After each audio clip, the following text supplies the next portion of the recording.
Yeah, welcome to the Maurice Brown Show, and we have a special guest today on our show, a comedian who has appeared on the Fox show Laughs and Comics Unleashed. He's performed for our troops stationed in Iraq, Kuwait, and Afghanistan, and released a dry bar comedy special in 2019, viewed millions of times all over the world. Ladies and gentlemen, please welcome to the show, with no further ado, the very funny and talented Warren B. Hall. What's up, Warren? Sounds much nicer when you say it. I sound very accomplished when you read it all together in a row. They don't tell you over 20 years all that took to happen, but yeah, that sounds good. I'd go see me in concert, yeah. Hey, look, dude, I tell you, you got to put your time in this business, man. It takes a while. It's a long haul, man. But I mean, it starts to add up. The accomplishments, the accolades, they show up, and clearly they've showed up for you. Here's my question. How long were you just doing local stuff before you realized, oh, this isn't comedy? Because when I first started, I thought if you did 2 shows a month, I thought, hey, I'm a comic. It's a bar. And then I realized, oh, no, there's a train. You got to jump on this train, places, send yourself out. It was work. I didn't realize it was work. I thought I was just hanging out at a bar with my friends. No, at first it's like that. I guess you're talking about like open mic comedy, more or less. Right. So I'm saying, I believed that was it. I thought that was comedy, and then if I clicked, oh, this is the waiting room. Nothing could be further from the truth. That is straight up practice and just getting a chance to work on material. Usually you're performing in front of a bar full of comedians, a lot of times not even a real audience. So it takes a while for you to get to a point where it's like, okay, yo, look, I need to, step the game up, because this is not the real deal. You know how I knew when I must have been starting to get better was I remember I was late coming from my regular day job, and there was a guy, Dino, and he ran the room, and I was like, hey, Dino, I know I'm just being on the list, but is there anything you can do? And I remember he goes, well, looks like Victor won't be going on tonight. And I was like, he bumped me for somebody in the business, for someone to be bumped. I felt big. No, that's interesting. You say that, man, because it's not real comedy, man. And you got to get to a point where you make a decision that you're just going to go for it, get out on the road and start opening for people and featuring and hosting and headlining and all that stuff. You just got to make a commitment and go, you know what? I'm going for it, because that's what it's going to take. That's the real. That's the real. That is the real, man. And you've obviously put your time in. Now we got this pandemic going on right now, Warren. What are you doing to kind of supplement the inability, to do what we were doing before pre COVID or what have you? Everything changed. What have you been doing to stay busy? To stay busy, I lucked out because I have a 6-year-old who just started kindergarten. Because of his birthday, he missed whatever the regular cutoff date was. So I got to go through kindergarten with him, which is great, because now I'm pushing him on stuff I wished I'd had a head start on. You know what I'm saying? Because usually you send your kids off, you don't know what they do all day. They come back, they color a dragon, right? You don't know what's going on. But now I'm actually working on the math, working on the reading. So that's cool. Actually get to see the family more. There you go. So you're not there. Yeah. So I take it you haven't been doing any Zoom comedy shows or outdoor shows. Have you tried any of that? To be honest, I don't know if I'm a purist, but I don't want to. I've been offered and I've been avoiding it. If I get heckled, I want to be heckled the old-fashioned way. You're in the same room with me. I don't want to be heckled by accident, where some guy's watching you and his wife's like, where are the keys? They're in the other shelf. I don't want that type of heckle. I want you see me, and we do it that way. Yeah. You know what I mean? Yeah. Yeah, that's ideally what we would like, a real heckler. You know what? I felt the same way in the beginning, though. I was like, what? I'm not doing it. And then eventually I didn't see us getting back soon. So I've been doing shows here and there. I've got booked for a few shows, and I'm doing Zoom open mics whenever I can, just to stay fresh. I didn't want to, but I said, you know what? Yeah, got to keep things moving. But no, I hear you, man. There are some purists that don't even fool with it. I don't want to. I don't want to. Um, And I've been lucky I that it hasn't gotten that yet. I totally understand that. Now, Warren, tell us, you had an opportunity to do a dry bar comedy special as I was opening the show 2019. You had millions upon millions of views. I mean, what was it like in Provo, Utah? I've heard nothing but great things about the way they treat the comics when they come out. What was it like when you were? It sounds made up, but they were scary nice. Like to the point, like if you've seen the movie Get Out, I was like, are they going to try to steal my body? Why are they being? We went to Walmart, and it was the nicest Walmart experience I've ever. It was very very nice. And then the shows went very very well. But just walking around the area, like, hey, you must be the comedians. I'm like, how did you? Oh, I know how you. No, okay. But yeah, everybody was super nice. Surprisingly, it was nicer than I expected. I expect nice, but I guess I don't expect ingratiating you. Oh, come in, do this, and we're gonna be there. And then the people who said they'd be there were there. You know, people tell you all the time, all like the show. These people who said they'll be there were there. So it was cool. Provo. Well, it's Provo, Utah, man. I tell you what, I know that it's hard. It's got to be difficult for a brother to get a haircut. Utah. That's why I do my own. This is me being lazy here. This is lazy. But yeah, I can't imagine. I can't imagine. Yeah, well, no, it's a game changer for a lot of comics to be able to do a special like that. I mean, it's quality video. You've got all the the room is great. They come ready to laugh. Yep. I mean, it sounds like an ideal situation for a comedian to put on their resume. It is. That it's exactly what you want, because you had years of bringing your own camera, and then maybe the waitress stands right in front of your camera, or someone yells out, something doesn't happen. This was 4 or 5 camera shoot with the angles and the guy moving with the thing. It was exactly what you. Now, hopefully, I'll be funny. So yeah, it worked out. Oh man, well, the special is awesome. I love it. I mean, you were very funny in the special, and I thought it was interesting. Matter of fact, and speaking of the special, what are some of your most epic family malfunctions, Warren? See, now when you say malfunction, anyone who has kids will understand when I tell you. Currently, we have a 14-year-old in the house. Yeah. So to a lot of people, like, oh, I understand. Next, who don't, 14 is when they're starting to feel themselves, and they really start to believe they know more than you know, and you don't understand how the world works, even though you and I know it's the same circle. It's the same circle. The things I did, you're now trying to do. So my mom caught me, I'm going to catch you.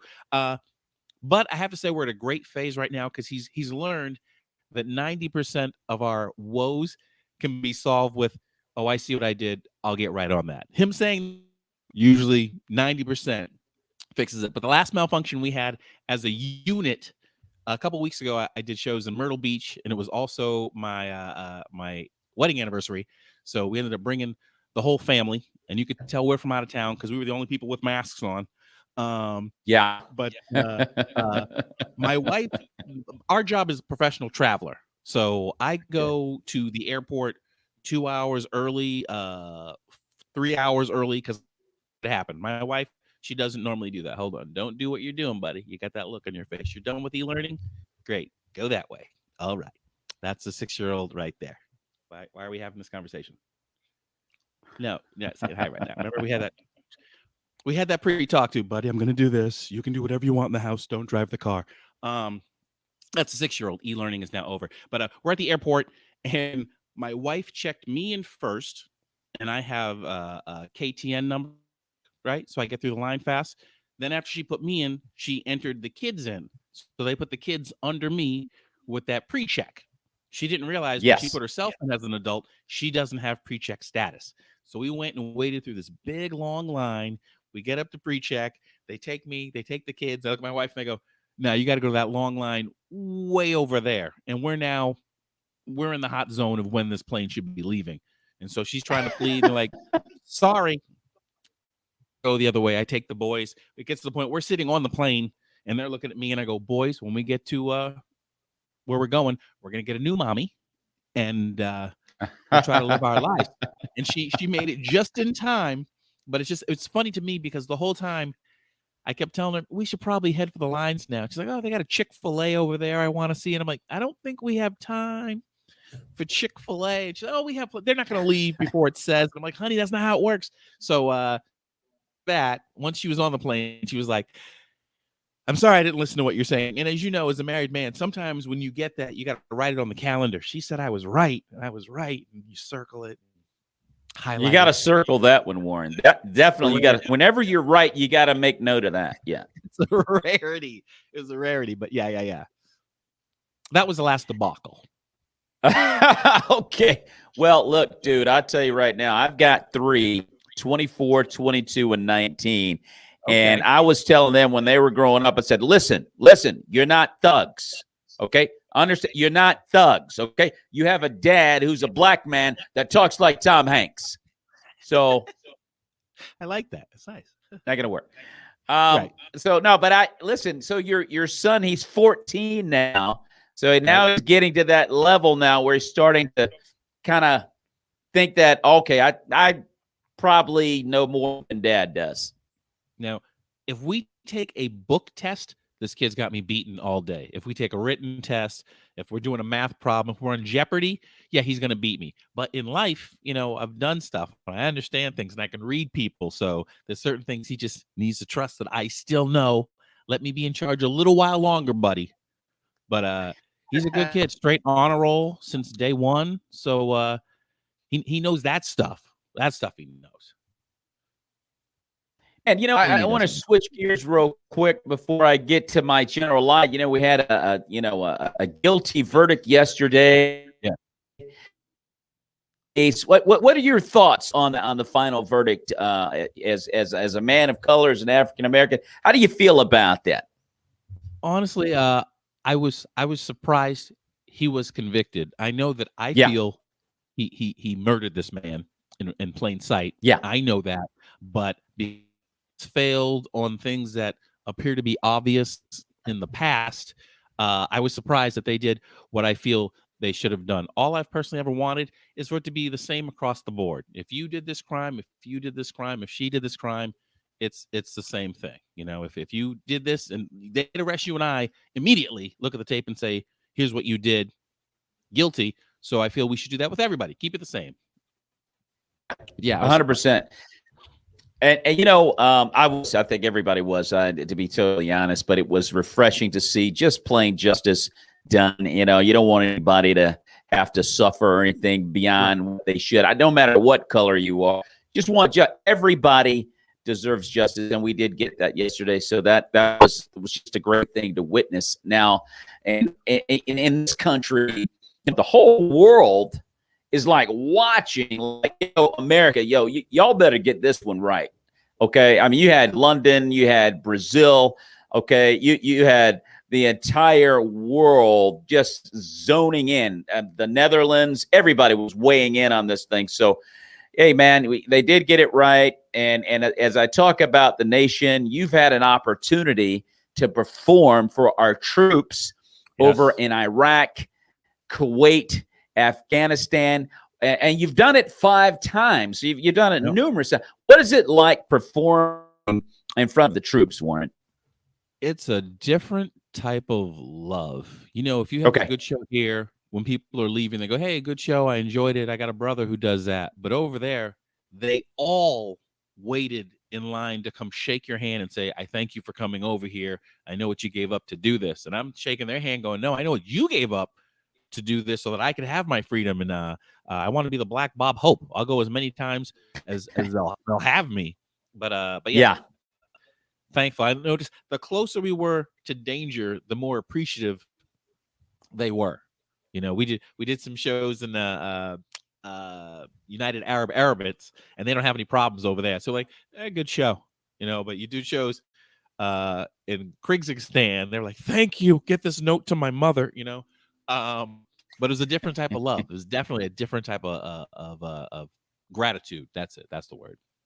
Would you say that the audiences, because I'm trying to imagine what it would be like performing in front of, guys that are over in a war. I would imagine that being at a comedy show is quite liberating for them. And I guess as a comic, I would like to ask you, is it one of those ideal situations for a comedian where, look, they just came to have a good time.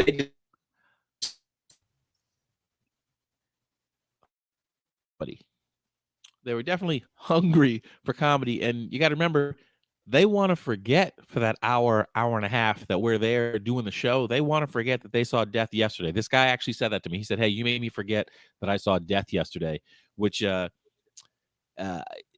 deeply moving to allow someone to escape what they have to be in for your rights, for my rights. So that's incredible. But they also watch shows with their weapons. So everybody comes in, they've got guns, and you think, wow, if I bomb at this show, so then they put their guns. It may be quite literal, yes. Right. So then they do the show, and I can honestly say I was heckled by Al Qaeda while I was on stage. The building across the street got bombed, like literally, boom, and our building shook. And of course, I'm like, I'm thinking we're attacking. Like, is that everybody grabs it?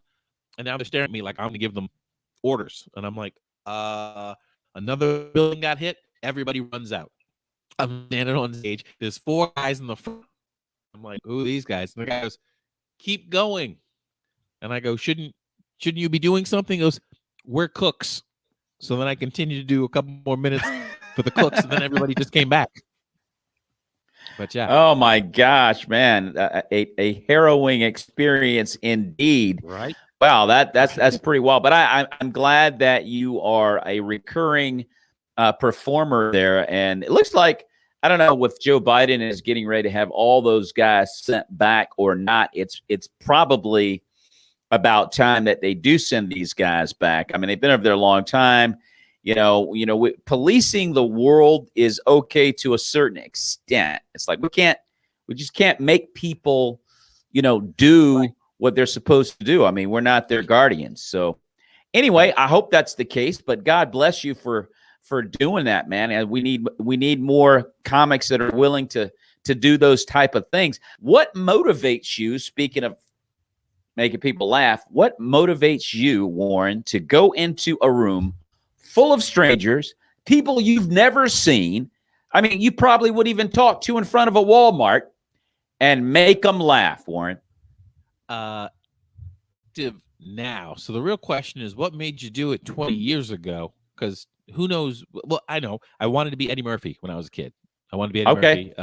So yes. I was 10 years old in 1982. So when he was on Saturday Night Live, he was hilarious. And then when he did that first Axel Foley movie, I liked that fast talking, make it up on the go. And,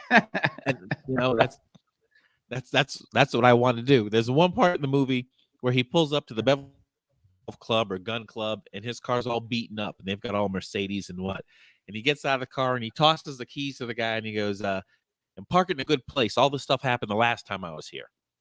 Right. So found out later that he ad-libbed that line. The guy just said, when you get out, just say something to the driver. And that turned out to be one of the funniest lines in the movie. So I'm like, that's what I want to do. I want to be Eddie Murphy. And then my mom wouldn't let me curse, so that changed all that. Well, and so there you go. And the only people who I'm worried about doing a show in front of is people I know. Because a room of strangers, I don't know them. People I know, I take that personal. I take that home. I have a friend who his mom saw me once in the early days, and it wasn't good. And so now, 20 years later, anytime you tell her, "Hey, Warren's coming to town, he's doing a show," she always goes, "I hope he's better than the last time I saw him." It's like, it was 20 years ago. I've gotten better. But so not like that. Antsy, right? Ready to go. Well, it's always hard to perform in front of your friends. That's actually a great point. If you go into a room full of people you don't know, it's like, sink or swim. Who really cares? I mean, we'll never see each other again. So let it rip. So now you do have more pressure to do that. But I think comedy is a miracle, because when you do go into these places where, honestly, there's probably, when you look out there, Warren, there's probably a good portion of people out there that you probably wouldn't have a conversation with. You probably wouldn't. I've done some rough shows and some rough locations where I would definitely not have had a conversation. No, yeah, with people. And so during that time, you're up there. It's like, oh no, but you're going to be my best friend. For the next 40 minutes, we're going to be best friends. To pull that off is sort of miraculous to me. When comedy works, it is magic. What always gets me is sometimes what it is we're bonding over. Because sometimes maybe it's a comment about the wife or something I did. Like you and I bonded when you asked me to be on the show. I read it going to the bathroom at 2:30 in the morning, and I wrote, "Hey, I'm going to the bathroom right now. When I wake up in the morning, I'll take another look, see if it works." I go. So I said, "I'm going to the bathroom." Yeah. And do you remember what your response was? I know that song so well. So, which made me go, all right, I'm in. I'm in right there. So it's funny the things we bond about. It's little things, It's never the big things. It's the little things. There you go. There you go, man. So you were talking about heckling a little bit earlier. You referred to it.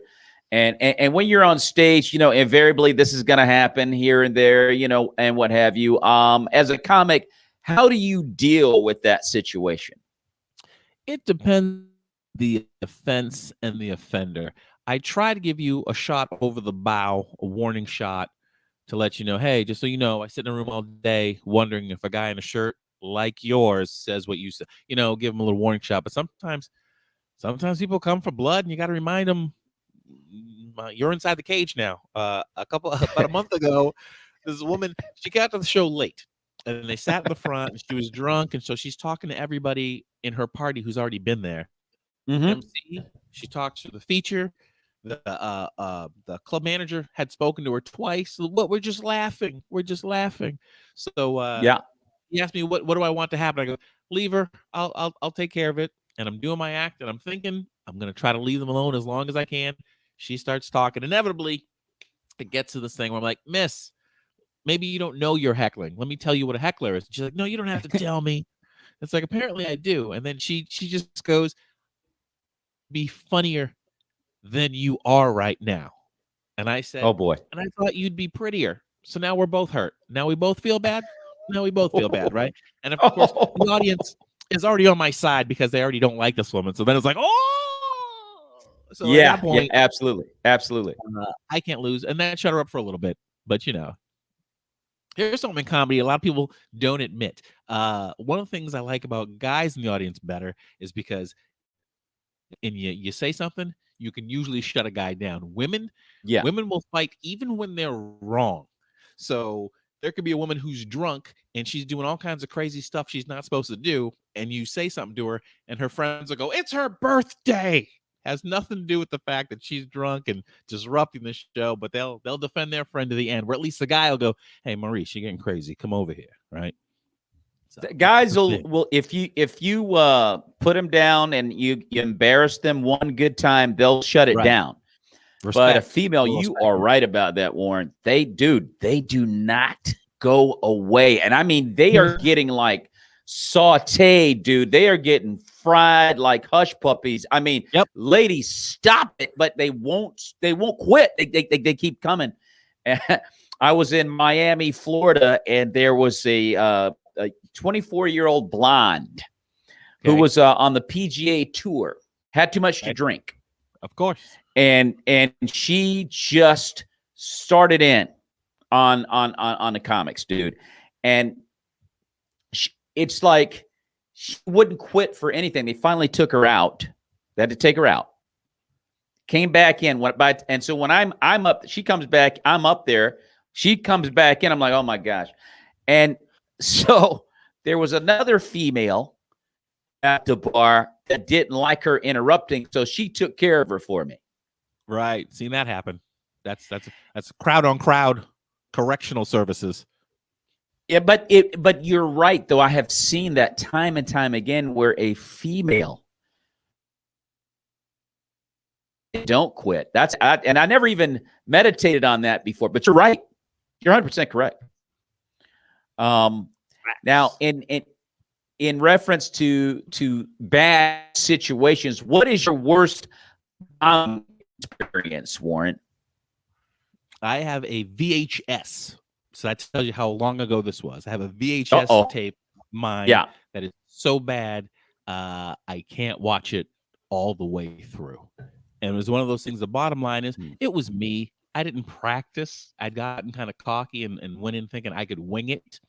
And Oh, wow. when it's like telling a joke you've heard once before, but you're leaving out key ingredients. Oh, yeah, sure. 100%. We've all done that. You say a punchline that was a callback, but you never set up the joke. So it's You didn't like, set it up right. 100%. Yeah. Cleveland, right? And they're like, what about Cleveland? So it's like, it was just a folly of errors, and it was my fault. It wasn't me. I'm not one of those comics who go, oh, it was the audience. If it was me, I'll take the hit. It was me. Yeah. But I never want to feel like that again, which is why I kept that VHS tape as a reminder. Swing for the fences. Don't just walk. You know what? It's interesting you say that, Warren, because I'm one of those type dudes where when you get like an epic bomb, right? I mean, it's just, this thing's epic. Like, okay, all right, you know what? I'm gonna get the video. I'm gonna sit down and I'm going to force myself to sit through the entire bombing. Yeah. Yeah. Now, when it's over, I will never see it. Yeah. It's deleted. It's deleted forever. Oh no! But I have to sit there and suffer through it just so I can see what in the world happened.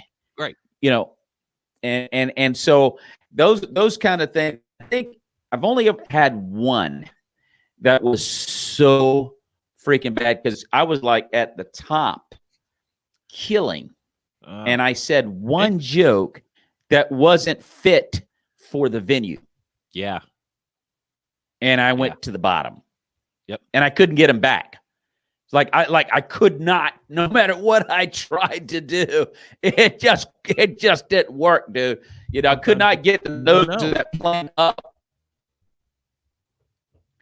But I had to sit down and watch it, Warren, just so I could go, all right, do that again. Got it. Yep. Got it. Learned. And move on. Learned. Yeah. And you know what? It's interesting too, Warren. You can get up there, and I like what you said about winging it. Like, you can get to a point where you're so comfortable with certain jokes or certain sets or whatever, and you don't really work on it. Oh, I'll do that anytime. Or I'll pull these jokes out anytime, whatever.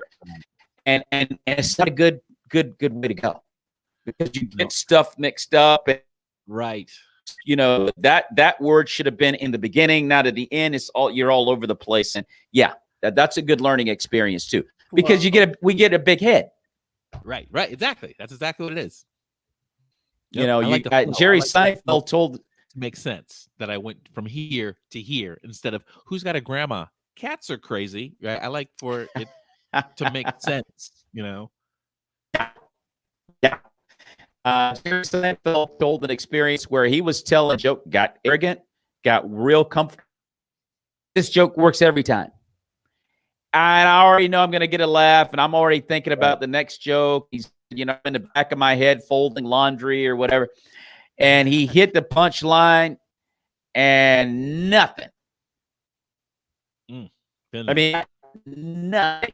So you got to respect the game, bottom line. You got to respect the game. It is what it is. How do you deal with nervousness and butterflies, Warren, before you go on stage? I don't get butterflies like that anymore. If I'm fancy, like I'm ready to go, especially if I see you go up first and you're having a great set. I can't wait. I want to ride the wave that you're creating. I can't wait. Even if you go up and you're not having a good set, I'm that guy who goes, I can turn this around. I can turn this. Yeah. Like, there's always something you can do. So it's like the way people are good with math problems, that's how we see comedy. It's like, oh, I see what he didn't do. He should have engaged them more, or he shouldn't have talked to that guy, or he should have been nicer. There's something you can do, I always believe. And sometimes wrong. But yeah, I don't get nervous though, because like you said, once you start talking, you're swimming or you're drowning. Now, well, what is the big? Well, you're right. What is the biggest thing that you have learned about comedy over your 20-year experience that has made you? I'd have to say that deep down, sometimes not so deep, but sometimes deep down, we're the same. We all want to raise our kids. We want them to have value in life, and we've all gone through the same conflicts and hopefully tried to resolve the conflicts. It's the little things, going to the bathroom at 2 o'clock in the morning, little things. Big things are kids. If you had kids, you know your kid did what my kid did, and you laugh. The saying funny because it's true means so much, because sometimes something will happen and we all laugh, and then the kids will be that funny, and it's like, just because it's true, just because that is what happens. But you have to get to a certain point in life where you see that, you know what, we do all go through that, and we all put our pants on one leg at a time. And so I think the big lesson is, I went to New York thinking I gotta be on point, because this is where the best people in the world are. And when I got there, guess what? They had some good people. They had some scrubs, just like every other place I've been to. So it taught me Yeah. you're going to do on stage, no matter where you are. So if I'm here, if I'm in Provo, Utah, if I'm in New York, I'm going to try to bring it the way that I bring it. So I can't worry about that. And we're probably going to laugh because we have stuff in common. So that's the lesson I see. We're all deep down the same, deep down. Yeah.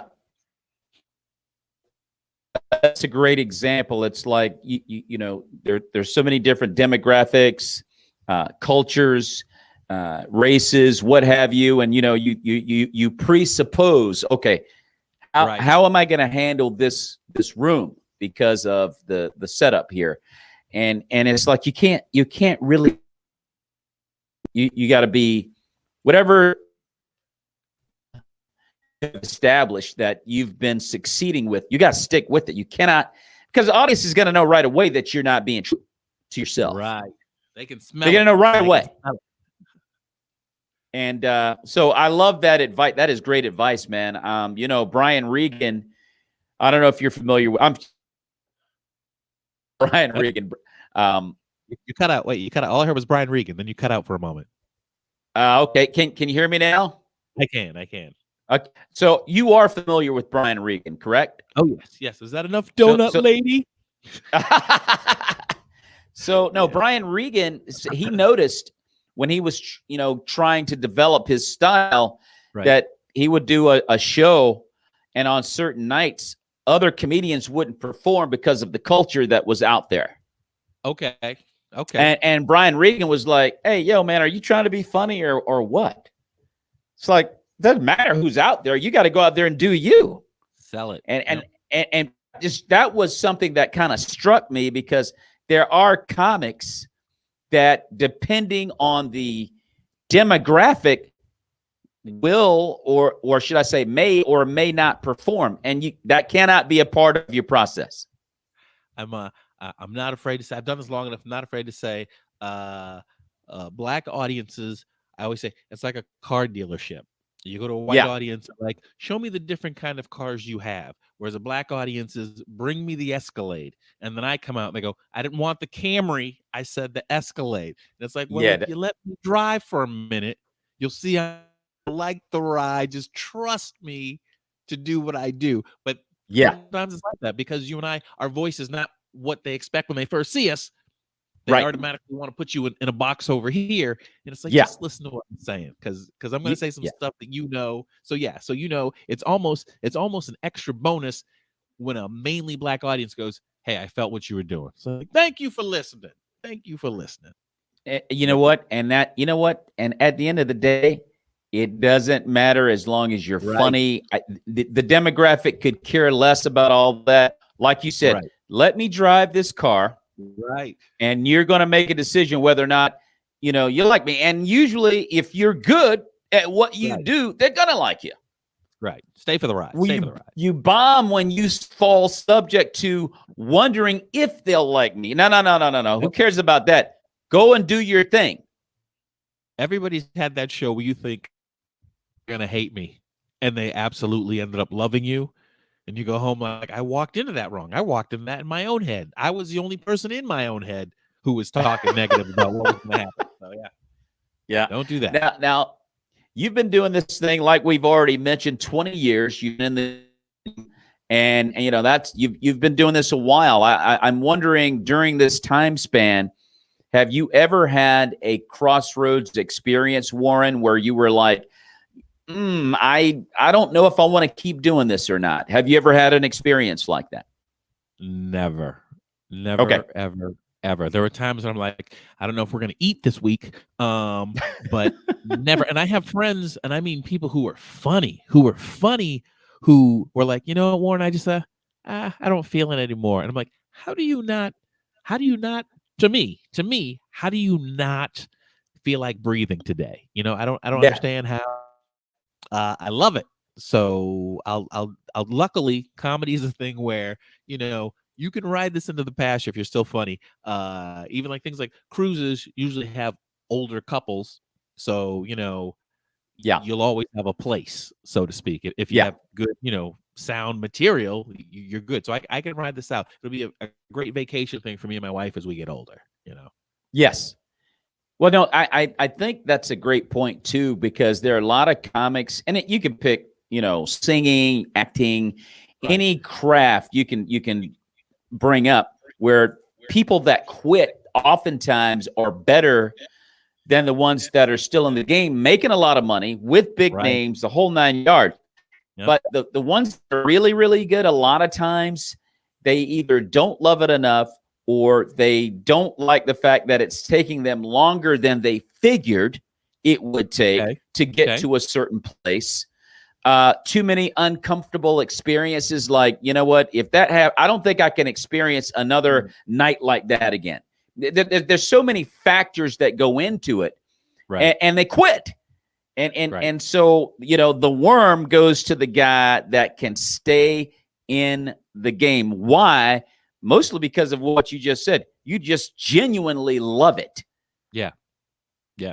And You as long as we can speak, because like I know a guy, he's a piano player, and his hands, they're giving him trouble, and it's not his fault. He's gotten older, and it's one of those things where you need your hands to play. Where luckily, as long as I can speak, hopefully, I don't have to worry about that. If I hurt my hand, I can still go on stage, talk about how I hurt my hand. Yeah. Well, that's very true, dude. But I know you have to genuinely love this game because it's brutal. Comedy, pardon the pun, is no joke. Right. Like, you get up at bad nights are bad nights, dude. I mean, it's just gonna happen. Can't avoid it. It's just part of the process, and you got to be able to flick it off. By the way, I didn't ask you if you're one of those guys where if you do have a bad night, are you able to kind of brush it off, or does it take you a while to get over it? It depends on what the problem was. If it's someone genuinely mean, that'll sometimes more than me, because the mistake I made, I can correct. I have control over that. But sometimes it's like, why was this person mean in the way that they were mean? Like some people will just be racial, and then sometimes I don't get it. It's like I hadn't said anything leading that way, so why would you just go at it the way you did? And again, those are the things I should let go, but they're the things I wonder why they'd be that way. Oh well, Yeah. I mean, and you you do get instances like that. I was up on stage once, and everybody was having a great time. I mean, I was doing really well, but there was one guy in the audience that I noticed that was like, he was giving me like, the death stare. I mean, he wasn't just, not having a good time. He was like purposefully giving me the death stare, like he wanted to meet me out in the parking lot. And I'm like, what is his problem? And you know what? I just focused on everybody else. Do you have it happen where that same thing happens, and that guy's the first guy to go, I loved it. I loved what you did. And you were know like, what? You weren't looking at me. Yep. Right? You had that? Yep. I've had that. And that's a weird deal. Yeah. Because and you can tell that they meant it. Like they really had a good time. I mean, you can tell they're not making that up. Right. But when you're looking at them in the audience, it's like that, you just kind of kick that person out of your mindset because they're not feeling you. Right. Pretty much if that happens too. I was gonna say, if you don't say anything, I can leave you out of the act and just feel like, oh, I wonder what's wrong with that guy, and I'll ignore you. But don't talk to me, because if you're having a bad time and you're talking to me, well, now a lot of people don't realize how much editing we're doing in the moment. You're talking, you're editing. Okay, this joke isn't working. Am I saying it right? Okay, I'll go to this joke next. You're doing 3 different things all in the time it takes to say we're doing 3 different things. And people don't realize Yeah, that. right. So when you start talking or heckling, you've now gotten in, you're cogging my wheel. So now I have to talk about you to help flush the system. So you've inadvertently become part of the show, but it helps me. I can't, why should I be all messed up when you're the problem? So I'll just deal with you. I was doing for me. So let me ask you this, Warren. You've got clearly a lot of experience on stage. You've seen a lot of stuff. You've learned from it. You've clearly benefited from what you've learned. Is there any advice that you could leave with young comedians that are out there that are thinking about making this their life, that they want to be a full-time comedian? Record yourself, get a personal recorder. I'm not saying not your phone. I'm saying something where this device is just to record me, because I've noticed uh, you'll have a premise and you'll write it down, and then later you'll look at it and you're like, cats who use toothpaste, that doesn't make sense, right? But if you record yourself saying it, I hear the inflection in my voice, and then it always comes back to me. But sometimes Okay. reading it, I don't quite see it. So I say record that so you don't lose the thought process and stage. Because I remember in the beginning, this guy used to say, I love that little move you do. And I was like, what move is it I do? And it turns out it was just a nervous thing I did when I was on stage, the way I would move back and forth. But he thought it was funny. So sometimes you don't know what people see in you that's funny. You Okay. might be aiming for this, but it's the way you do that that they find funny. So sometimes you got to watch it to go, oh, that's what they see. Yeah. Whether I meant it or Yeah. not, but that's what they see. Well, a lot of times, Record. sometimes you can get a punchline to a joke based on the fact that it was unintended, but everybody cracked up. Always. Always. And you go, oh well, that's going to be part of from now on. You know, Exactly. Have you ever had that happen where you go, oh, I can't wait to watch this tape later, and then realize you didn't hit record, and that line is just lost forever now? unfortunately, yes. That show Yes. is so good. I must not have hit record. Yeah. Oh my gosh, you talk about just maddening when something like that happens. But I mean, that unfortunately is a part of the landscape. You have those instances as well. It's like, oh my gosh, I don't believe this or whatever. And matter of fact, I've had way more of those things happen than I care to remember. Unfortunately, that's very frustrating. It's surprising. That's very how often frustrating. we do that, right? You think to record, but something, yeah. I had a great video, forgot to hit my separate sound system. It was the thing you have to press record twice. Yeah, and I tell you, that video deal is serious business. Trying to get that right, and it's a difficult deal. Just trying. So that's why I said it was so awesome about Dry Bar. You go in there, you're in a place where the audience is ready to laugh. They got 4 or 5 different camera angles, high quality, and it's all yours. And my gosh, man, I mean, you're getting millions of views. It's got to be a game changer. They sent me the pre-cut, and I'm like, is there anything you would like to see differently? And I was like, well, it's all me. Could you show the audience laughing at me from time to time? They're like, no problem.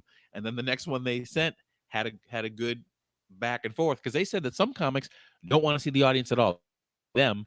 I like a wide shot so you can see I'm not in a room by myself, so yeah. But I've never had anyone ask me, well, what would you like?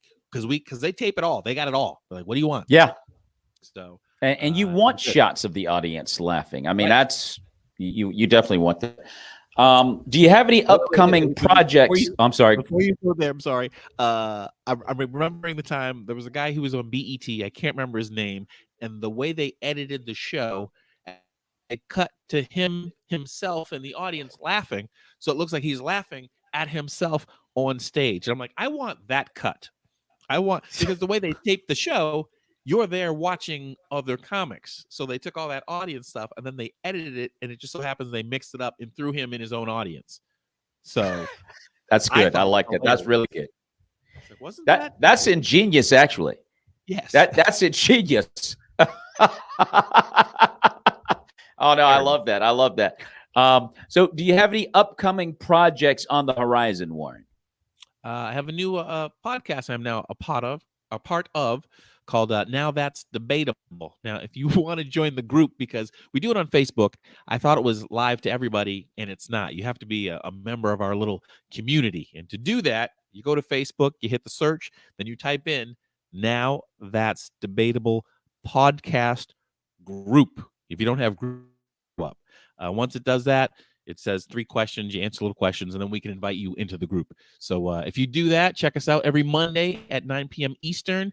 It's been fun to talk weekly. You know, we're so used to getting that hour tight that now to talk kind of freelance like we're doing right now, it's fun. And there's a lot of organic stuff that just happens, and we giggle like schoolgirls. So it's good. Well, I definitely want to check that out. How can fans, Warren, follow you on social media or contact you for booking?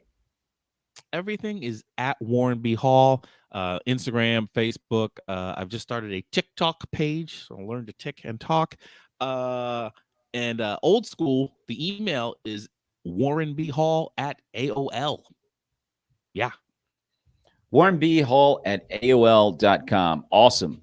Awesome. And so, tell you're folks, older. we've been talking with comedian Warren B. Hall. He has a dry bar comedy special. And also, if you like this video, share it, like and share it, and subscribe to the Maurice Brown Comedy Channel on YouTube. If you came in on the tail end, you're like, oh man, I missed it. Well, you can see the replay tonight on the Creative Motion Network on Roku TV. As a matter of fact, that will be available at 4 p.m. this evening, the Maurice Brown Show with Warren B. Hall. Warren, it has been great hanging out with you and talking a little comedy, and I appreciate you being on the show, man. And matter of fact, if you could hang out for a brief moment after we get off, I would appreciate it. I want to ask you about something. Ladies and gentlemen, the very funny Warren B. Hall on the Maurice Brown Show. May the peace of the Lord be with you and your family, Warren. God bless you, brother.